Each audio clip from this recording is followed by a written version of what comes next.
Salut les amis, bienvenue dans cette toute nouvelle vidéo. Aujourd'hui, je vais vous présenter le MTN Smart T 3G.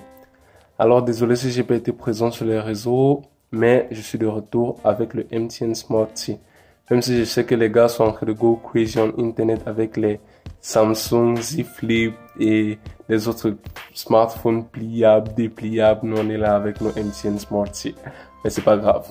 Alors, le smartphone est disponible depuis 2019 avril, je crois. Mais j'ai hésité à l'acheter, je l'ai finalement fait parce que il y avait une promo pour le prix d'un, vous recevez deux. Donc, je l'ai acheté à environ 30 $ américains et j'ai reçu deux. Donc, je vais en profiter pour faire un test, un unboxing et un premier avis.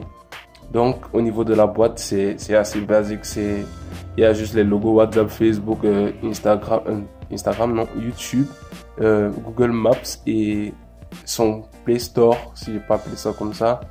Mais sinon, c'est une boîte normale, quoi. On va ouvrir et à l'intérieur, on découvre le smartphone en premier. Le smartphone, non, c'est je sais pas si c'est un mi-smartphone, mi-téléphone basique, quoi. Donc, je sais vraiment pas comment l'appeler. Sur la boîte, c'est quelque chose de très basique. Il y a juste les écritures KaiOS et Unisoc. Unisoc, je crois que c'est le nom du fabricant de processeurs pour ce smartphone. À l'intérieur de la boîte, on retrouve le basique.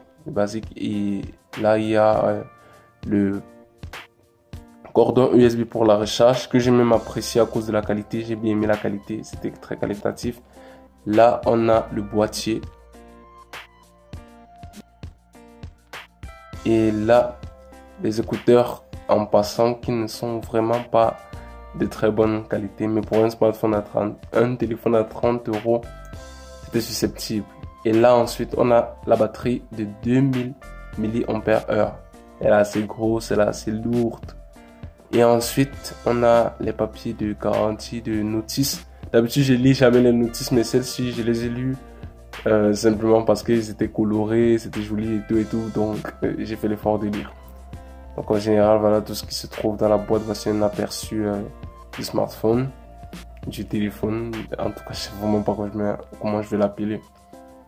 Alors, au niveau du design, c'est tout basique. Hein. Il n'y a rien d'extraordinaire. C'est comme un téléphone basique que vous connaissez déjà.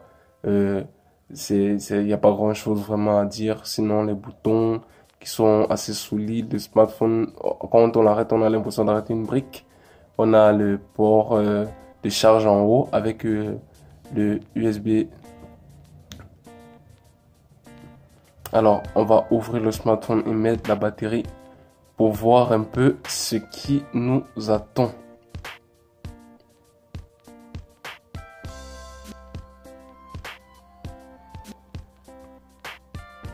Alors, j'allume le smartphone et KaiOS me reçoit. Alors, au niveau de l'interface, c'est un peu différent de ce que vous trouvez.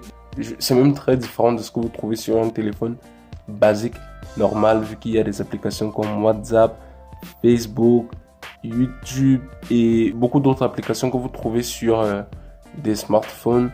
L'interface est assez simple à utiliser, mais sinon c'est très déroutant au début. Il m'a fallu environ 30 minutes pour m'habituer, mais sinon l'interface est fluide. On n'a pas l'impression d'avoir vraiment un téléphone basique. Alors, petite préférence pour moi, j'aurais aimé peut-être que le téléphone l'écran soit tactile, mais sinon bon, c'est pas grave, pour le prix c'est cool. N'oubliez pas de vous abonner et de me dire si vous vouliez une revue complète. N'oubliez pas de commenter la vidéo, de partager aussi. Merci d'avoir regardé cette vidéo et bon, on dit à plus.